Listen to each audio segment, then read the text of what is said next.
Graça e paz a todos. Hoje nós estamos aqui para gravar Ezequiel capítulo 33, um capítulo muito interessante, aonde uma profecia que foi dita lá no capítulo 24 de Ezequiel se cumpre neste capítulo aqui, que é a chegada do mensageiro que chega de Jerusalém, fugindo do cerco de Jerusalém, e ali ele traz a notícia de que Jerusalém havia caído, conforme profetizado pelo profeta Ezequiel.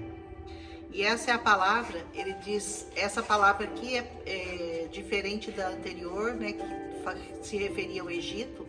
Essa é particularmente para os hebreus, é particularmente para os judeus, que são os compatriotas de Ezequiel. Ele diz: filho do homem, fala aos seus compatriotas e diga: e quando eu trouxer a espada contra uma terra, e o povo da terra escolher um homem para ser sentinela, e ele vir a espada vindo contra a terra, tocar a trombeta para advertir o povo, então, se alguém ouviu a trombeta, mas não deu atenção à advertência, e a espada vier tirar a vida dele, ele será culpado da sua própria morte. Deus aqui vai comparar o profeta Ezequiel aos sentinelas. Esses sentinelas, eles ficavam no alto das torres e a única missão deles era advertir, era avisar que o inimigo estava se aproximando. Então, o papel deles não era exatamente de livrar a pessoa, ou de salvar a pessoa, ou de lutar com espadas. Não. O único papel dele era de advertir: olha, o inimigo está chegando, ele está se aproximando, prepare-se, pegue as suas armas de guerra e proteja-se, porque ele está chegando. E ele diz para o Ezequiel que ele era colocado como um sentinela daquela nação, porque ele deveria advertir aquele povo com relação aos pecados, com relação àquilo que estava para acontecer por causa do pecado daquele povo. Então ele diz assim: eu fiz de você, Ezequiel, um sentinela para essa nação. Você vai tocar trombeta, você vai anunciar a esse povo as minhas palavras. Podemos dizer então que nós somos hoje esses sentinelas, né? Aqueles que advertem, aqueles que lembram, aqueles que falam ao povo: olha, desvie-se dos seus caminhos maus, volte o seu coração para o Senhor, preste atenção às palavras do Senhor, não faça conforme as abominações que você tem cometido, desvie-se do seu caminho de ímpio. E se essa pessoa que você advertir, conforme diz o Senhor aqui, se essa pessoa que você advertiu, se ela não te der ouvidos, e por causa disso ela for morta por causa do seu pecado e for condenada, você não será requerido do sangue dela, porque você a avisou. Mas de outra maneira, se você sabe que aquela pessoa está em pecado, você sabe que ela precisa se arrepender, você sabe que ela precisa de Deus, mas você se cala, você não diz nada a ela, você não diz ao ímpio para ele se desviar do seu caminho, que aquilo que ele está fazendo não agrada ao Senhor, que aquilo que ele está fazendo não é bom, não vai levá-lo a um bom fim. E você, se você não o advertir, aí a desgraça que vai vir sobre a vida dele, a condenação dele, vai ser, você vai ser culpado, porque você não avisou, você é sentinela, lembra? Você tem que avisar. Da mesma forma, quando um justo estiver no caminho do Senhor, mas por alguma razão ele se desvia desse caminho, e você o advertir: olha, volta para os caminhos do Senhor, porque senão você vai sofrer a consequência do que você está fazendo. Mas, se você se calar, falar: é só uma desviadinha, daqui a pouco ele volta, eu não vou advertir, eu não vou falar nada. Eu não tenho que ficar falando, advertindo todas as horas as pessoas que querem se desviar. E o Senhor diz assim: você será culpado também pela vida dele. Então, ele diz que da mesma maneira como o ímpio pode voltar o coração para o Senhor, se desviar dos seus caminhos maus e ser perdoado, o justo que andou no caminho do Senhor a vida inteira, mas em algum momento ele se desviou, ele vai ser culpado da mesma forma. Então, aí você fala assim: mas isso não parece justo, porque ele andou nos caminhos do Senhor a vida toda. E o ímpio não, ele andou errado a vida inteira, só que depois ele se arrependeu e agora não vai ser punido e eu vou? Exatamente. Exatamente. Então, tanto o justo tem que tomar muito cuidado se ele está andando verdadeiramente conforme a vontade do Senhor, se ele tem feito a vontade do Senhor, porque a punição para quem se desvia é a mesma daquele que nunca andou nos caminhos do Senhor, mas que volta para o caminho do Senhor, que se arrepende e passa a andar nos caminhos do Senhor. Você entende que a punição e o livramento é para os dois. Se você está no caminho justo, mas você se desvia para um caminho errado, você vai ser punido. Mas se você permanecer no caminho justo, você vai ser salvo. Agora o ímpio, se ele persevera no caminho ímpio, ele vai ser punido. Mas se ele se arrepende e começa a andar nos caminhos do Senhor, ele vai ser salvo. Então, a justiça, a matemática de Deus é um pouquinho diferente da nossa, né? Nossa, mas ele serviu ao Senhor 30 anos. Agora, por causa de um adultério, ou por causa de uma mentira, ou por causa de um roubo, ou porque ele roubou, sei lá quem, ele vai ser condenado? Vai. Porque essa é a palavra do Senhor. Quer nós gostemos ou não, né? Essa é a palavra do Senhor. Porque o que o Senhor espera de nós é que nós andemos em retidão toda a nossa vida. Não é o tempo da nossa vida. O Senhor espera de nós que a partir do momento que você desviou do seu caminho de engano, o seu caminho mau, e você passou a andar em retidão, que você permaneça em retidão. Não tem por que voltar de novo para o caminho mau. E o sentinela, ele diz assim, ó, que se ele não avisasse, ele seria culpado da alma daquela pessoa. Mas ele avisando, ele livra a alma dele.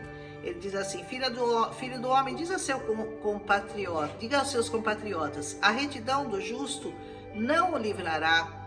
E se ele voltar-se para a desobediência, e a maldade do ímpio não o fará cair se ele se desviar dela. E se o justo pecar, não viverá por causa da sua justiça. Ou seja, ele não vai viver porque ele andou em retidão toda a vida. Se ele se desviou, ele vai sofrer o mesmo castigo do ímpio. Em compensação, o ímpio, se ele se arrepender, Vocês entendem como que funciona a matemática de Deus? E aqui ele começa a narrar no versículo 24, 21, que no 5º dia do 10º mês, do 2º ano do nosso exílio, um homem que havia escapado de Jerusalém veio a mim e disse, a cidade caiu. Vocês se lembram que no capítulo 24 eu disse que no 33 ia acontecer isso? Estava acontecendo agora. O que o profeta já tinha dito que aconteceria, que alguém viria com essa notícia de Jerusalém, está acontecendo. E a palavra que veio do Senhor foi, filho do homem, o povo que vive naquelas ruínas em Israel está dizendo, Abrão era um único homem, contudo possuiu a terra. Nós somos muitos, com certeza nós receberemos a terra como propriedade. Ou seja, eles estavam confiando na promessa recebida por Abraão de que eles possuiriam a terra, e eles eram muitos, Abraão era um só. Só que eles esquecem que Abraão sempre praticou a justiça, sempre andou em retidão, sempre foi fiel ao Senhor. E eles, diferente do que Moisés havia proposto a eles, quando deu a eles a lei mosaica, eles não estavam cumprindo. Então, não existe como Deus cumprir, porque a promessa está atrelada ao cumprimento e à obediência da palavra de Deus. Então, se você desobedeceu, se você não andou em retidão, se você não fez aquilo que o Senhor esperava que você fizesse, você da mesma forma quer receber o prêmio? Moisés avisou aquele povo, se vocês andarem nos caminhos do Senhor, vocês possuirão essa terra. Mas se vocês não andarem, vocês a perderão. E eles aqui estavam querendo dizer que eles iam possuir, porque Abraão era um só, eles eram muitos, então por que eles não possuiriam a terra prometida? Ele diz, vocês confiam na sua espada, vocês cometem práticas repugnantes, cada um de vocês se contamina com a mulher do próximo, e vocês deveriam possuir a terra?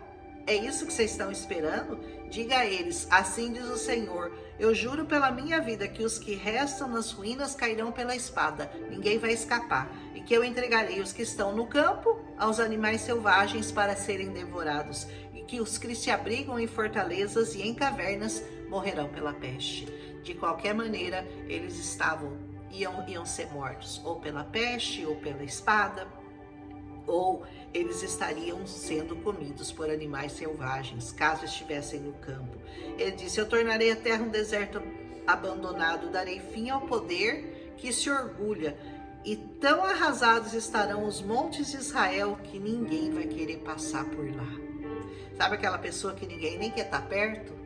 De tão arrasada que está a vida dela, que é só problema, é só dificuldade, é só encrenca que ela se meteu. Assim ficaria Israel naquele tempo em que a permissão de Deus era para que tudo fosse destruído por causa do pecado deles. Amém? Então ele diz: quanto a você, filho do homem, seus compatriotas estão conversando sobre você junto aos muros e às portas das casas, dizendo: venham ouvir a mensagem que veio do Senhor.